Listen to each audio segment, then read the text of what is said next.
Oui. Et qu'est-ce qu'on gagne d'aller voir la concurrence en pourcentage? Qu'est-ce que ça peut représenter par rapport à ce qu'on paye au quotidien? Alors, c'est évidemment une question fondamentale, puisque au-delà de la liberté, il y a aussi l'intérêt de chacun, qui est très légitime.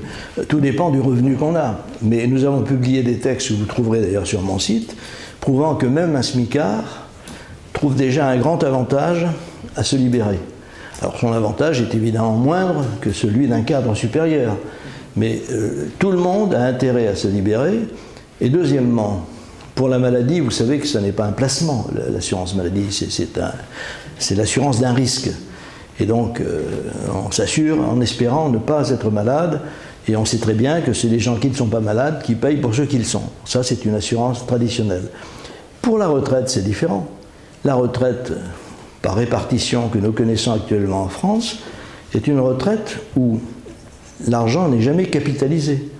C'est l'argent qu'on vous prend au titre du régime de retraite est directement distribué, non sans qu'un certain nombre de syndicats sans doute se servent au passage, directement distribué aux retraités.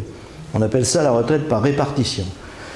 Et cette retraite a été baptisée par de nombreux observateurs très sérieux de système Madoff. Car M. Bernard Madoff, que faisait-il aux États-Unis, sinon verser des intérêts mirobolants, 14 ou 15% quand les taux d'intérêt étaient à 4 ou 5 d'habitude, à des gens qui étaient ravis de l'aubaine et qui ne savaient pas qu'on les payait avec l'argent des nouveaux souscripteurs. Eh bien, la retraite par répartition, c'est la même chose.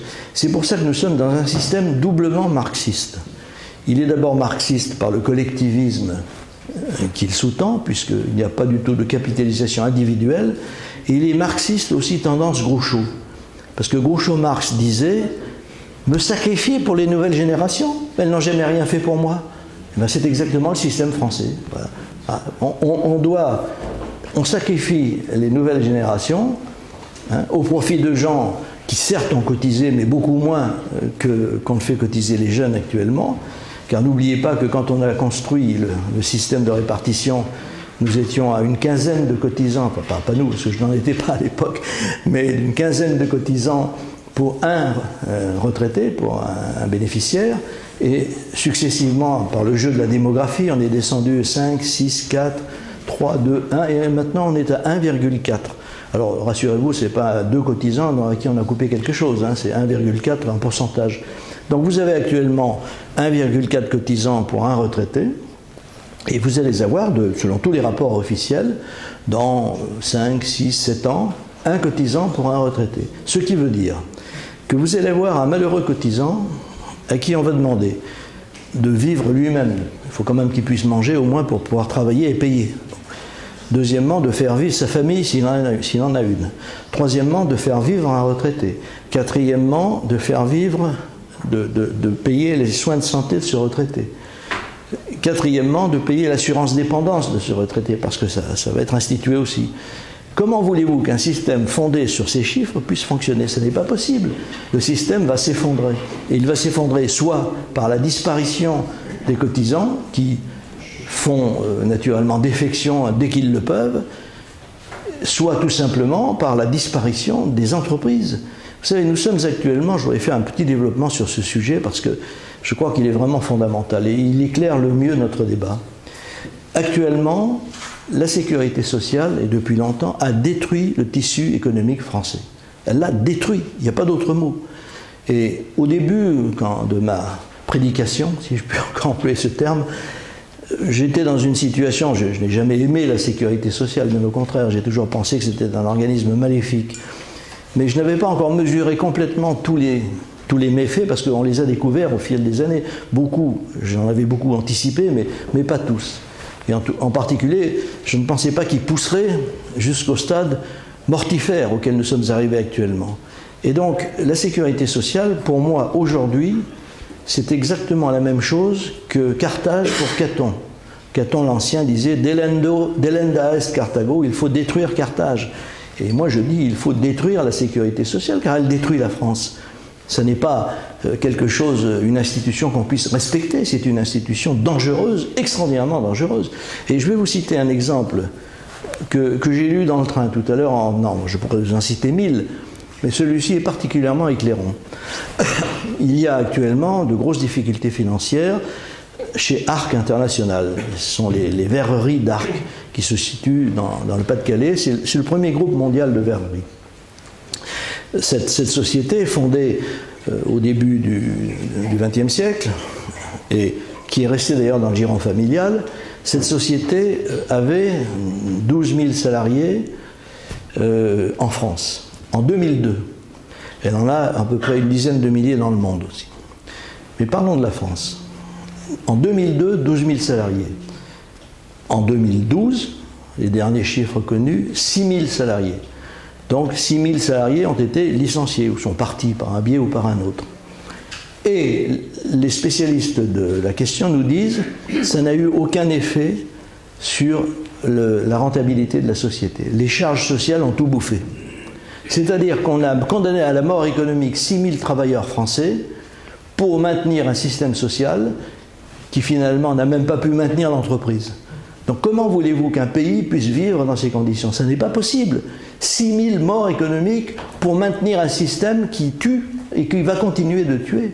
Deuxième aspect, nous sommes actuellement à un stade où tous les spécialistes économiques disent qu'il est irréversible. C'est-à-dire que quand vous avez un endettement qui est de l'ordre de 100%, c'est-à-dire qu'on doit à peu près ce qu'on produit pendant une année, il n'y a plus de croissance économique possible.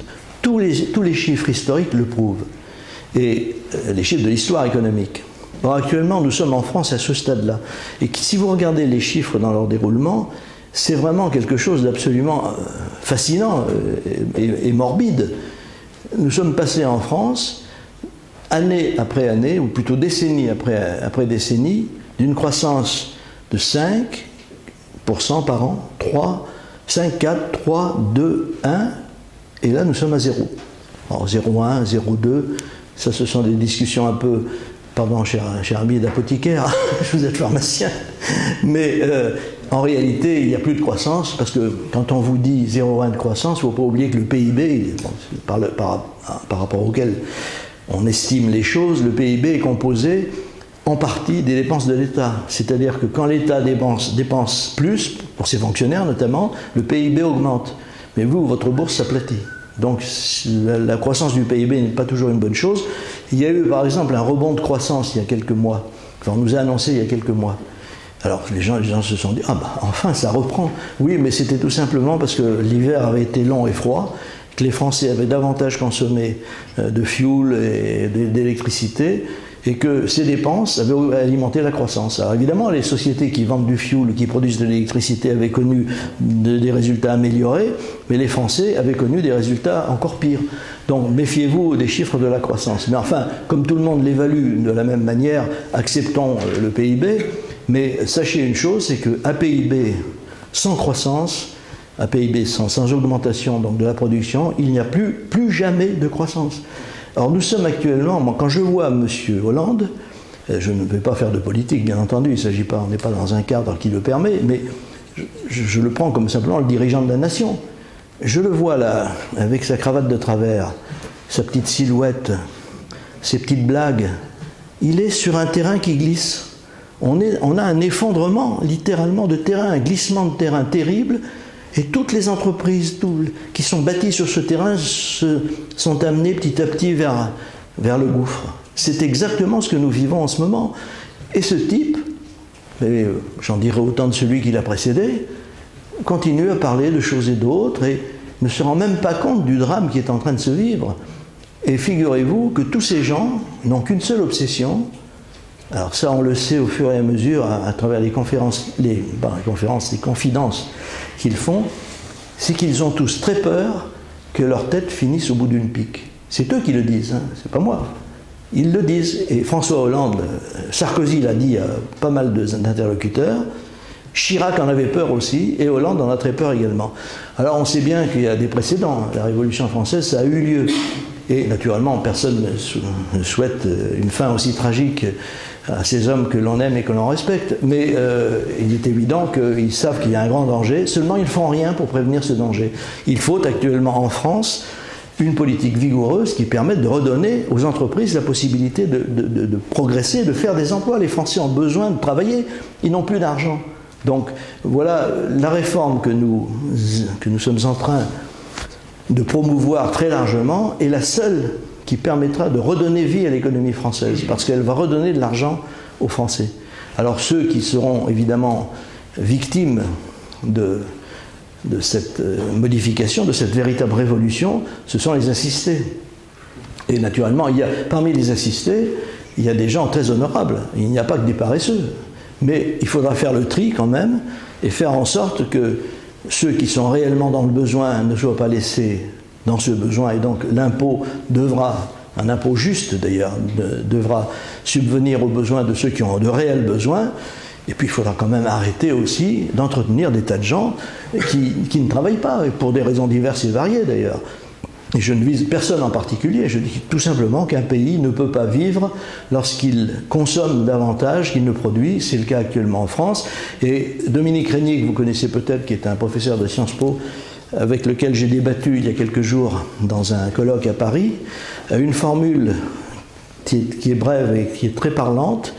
Il dit « La rente prend trop, le travail ne peut plus ». C'est très exactement la situation française. La rente, c'est tous ceux qui vivent d'une manière ou d'une autre de l'État. Parfois en travaillant d'ailleurs, je ne dis pas qu'ils ne travaillent pas. Enfin, tous ne travaillent pas, mais beaucoup travaillent. Mais en tout cas, ils vivent de la rente. Si demain nous arrêtons de payer, nous, les gens du secteur privé, il n'y a plus de fonctionnaires. Ce seront les premières victimes, ils ne seront plus payés. Et donc, c'est très exactement ce que dit Dominique Régnier. La rente prend trop et le travail ne peut plus. Et c'est un drame, car quand le travail ne peut plus, le pays s'arrête. Et c'est ce qui est en train de nous arriver, et c'est la raison pour laquelle il faut vous libérer de la sécurité sociale, parce que tout ce que vous allez pouvoir épargner vous sera bien utile quand nous serons dans une panade noire à la suite de l'effondrement général du système, et donc il faut vous préparer, et essayer de vous préparer le plus vite possible, parce qu'il vaudrait quand même mieux que vous ne soyez pas réduits à aller à la soupe populaire ni au restaurant du cœur.